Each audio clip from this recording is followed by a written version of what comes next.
So I want to share with you some of the key concepts first. So definitions are always good, right? What is it? It is a toolkit. It puts its arms around, harnesses the world of Agile practices, and guides you and your team to the best way of working. It gives you freedom to choose with some tailored guidance and ways to continuously improve. So freedom to choose.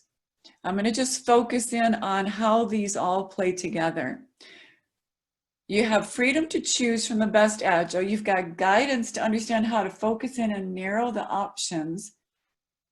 With that Disciplined Agile toolkit, you can harness those hundreds of practices in a very organized fashion to guide you and your team to the optimal way of working and to help you continue to improve, or guided continual improvement. So that's kind of cool. I'm curious, back to the text chat, so I make sure you guys are still with me. Has anybody followed a recipe or made a recipe? You made something and so then it was so good you tried to write down what it was. Anybody follow a recipe? Chocolate chip cookies, cheesecake. There's a recipe my grandmother has for it's a wonderful, very dense, cheesy cheesecake. It's amazing. So I took that recipe, but I started making some choices. I shifted it up as I went. I tailored things based on the feedback and based on what I liked. And guess what? I almost have the recipe I love. I continue to improve it. Sally wants me to share it. Email me at beth@magida.com and I will share it if I can find it. So just like that recipe, you've all done that, right? That's what this can help you. You have some guidance, but you've got freedom to choose and you can always improve on it. So that's kind of cool. There are what we call 4 views in Disciplined Agile. The first one is the mindset, and that's where we focus in on principles and guidelines. So we'll see those in just a minute. The next one is people. People are critical. Roles, responsibilities, team structures. Even in the preparation for this Zoom webinar meeting, there were roles and responsibilities. There was a team structure that came into play. We had principles, life cycles and workflows. Flow is important. And then practices. And that's where the process goals come into play. So I'm going to touch on these. It's very high level. We can always come back and do a deeper dive, but I want to give you a really good perspective of the landscape of Disciplined Agile. So in the mindset, we've got principles, we've got promises, and we've got guidelines. I don't go deep into these. We'll go into the principles in just a minute. But if you just glance at the promises, just glance at the guidelines, like who doesn't want to keep the workload within capacity? Like be reasonable for what people can do. I think we all do, right? To improve, to do better, to create a safe zone so we can embrace diversity and do things great as a team. One of my favorite ones on the guidelines is to create an effective environment that fosters joy. Joy is my middle name. I kind of like that one. So I saw this stuff with Disciplined Agile and it really connected to me. It made sense. That's the world I want to work in. That's the world I want to be in. That's the world I want to help other people be a part of. Very, very cool. So here are the 8 principles. Delight your customers makes sense. I'm curious as I read these, which one jumps out at you of these 8 principles? We'll see them again. So just your first gut impression. Delight your customers. Be awesome.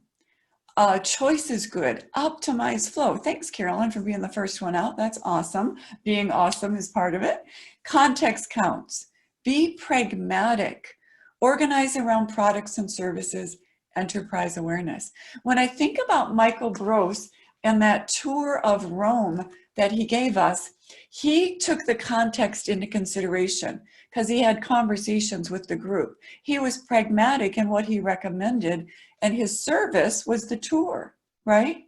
And then as we would go on certain things, maybe we took too long one place or the conversation got deep another, he was continuing to optimizing the flow of the tour as we went. And in the end, we were delighted. He was plain awesome. as we went. And so it's really kind of cool to think about these principles, because we actually have been applying them the last several months too, and we'll talk about that in just a minute. So we've got to make choices. What life cycle are we going to use? What makes sense? Is it a team of teams, a program life cycle?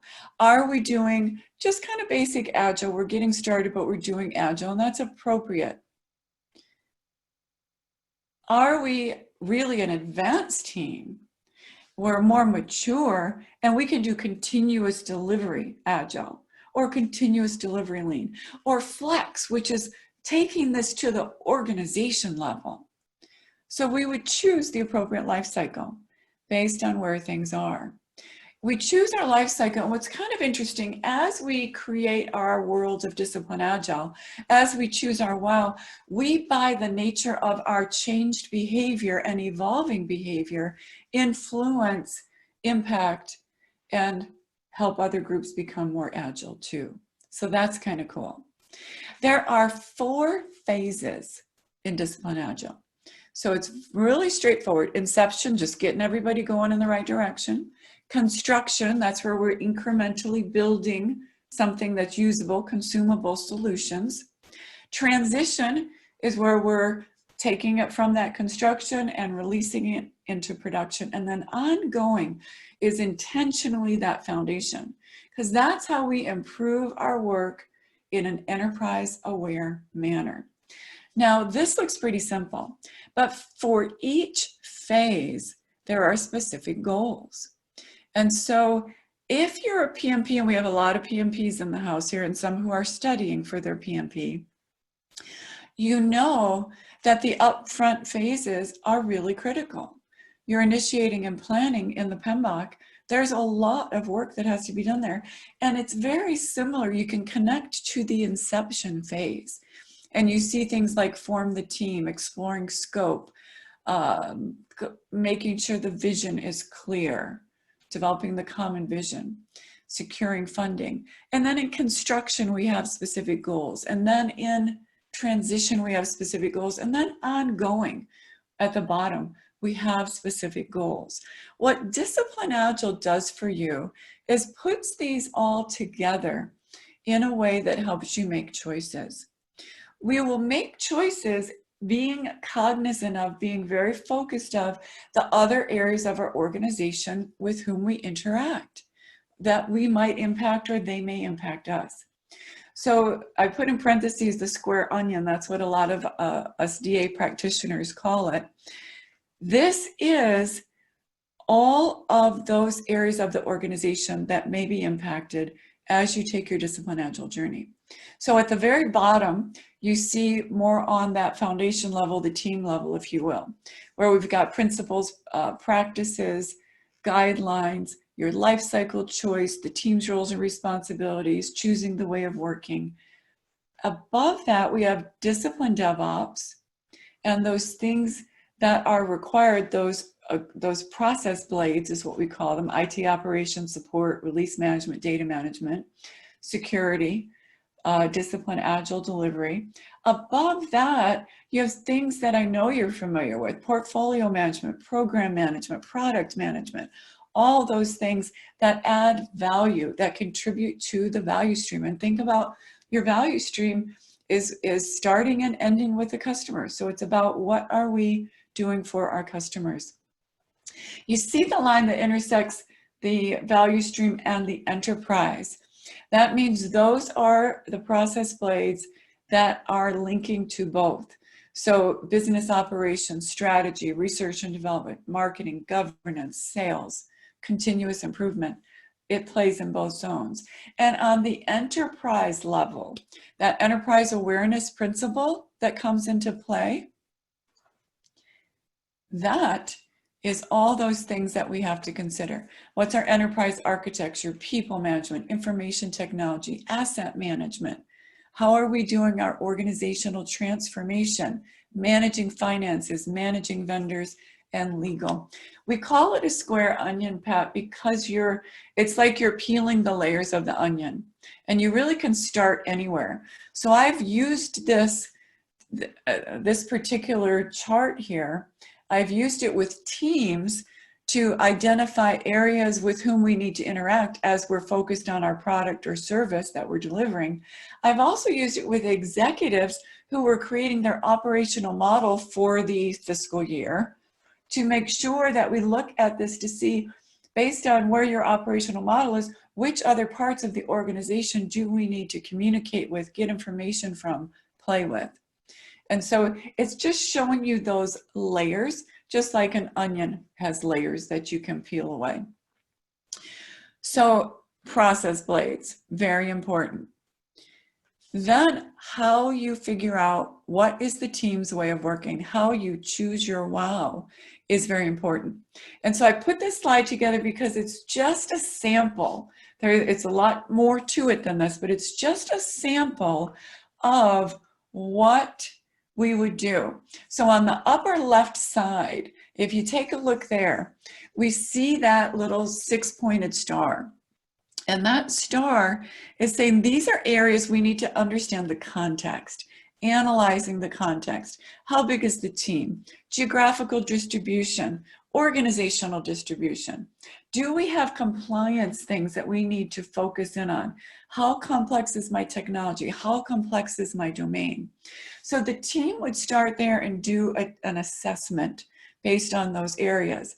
Then they would look to those goals that we saw in the 4 phases and decide which are the goals that make sense to zone in on for this project first.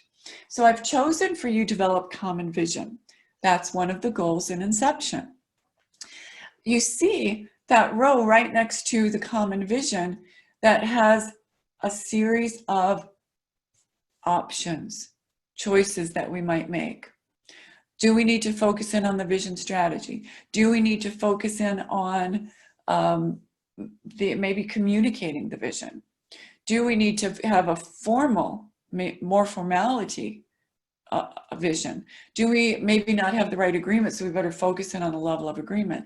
So we have options and choices based on developing common vision. Where do we want to focus in on for this iteration for our team? To the right of that, you see a series of choices, of options. And the arrows that go up are indicating, hey, we want to trend in this direction. So you might start with communicate the vision and decide we're going to just do a walkthrough, which is fine, or maybe just document it. That's fine. It's a starting point. It's a stake in the ground.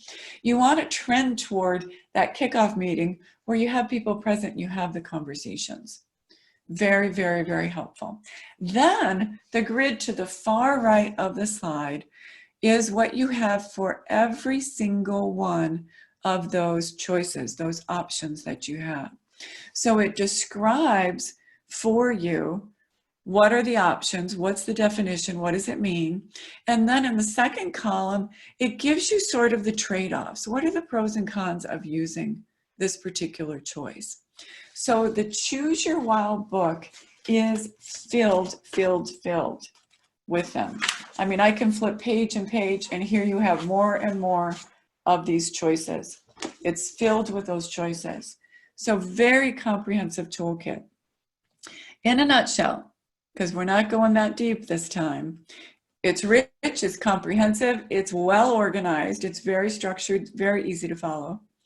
And it's a toolkit that's going to help you with your Agile practice, to give you more choices, to give you more ideas. It's disciplined, it's agnostic, professional, and enterprise approach for Agile. So it's kind of cool. It really helps you give some perspective to options, and sometimes you didn't even know those options existed. So you can improve your way of working as you go.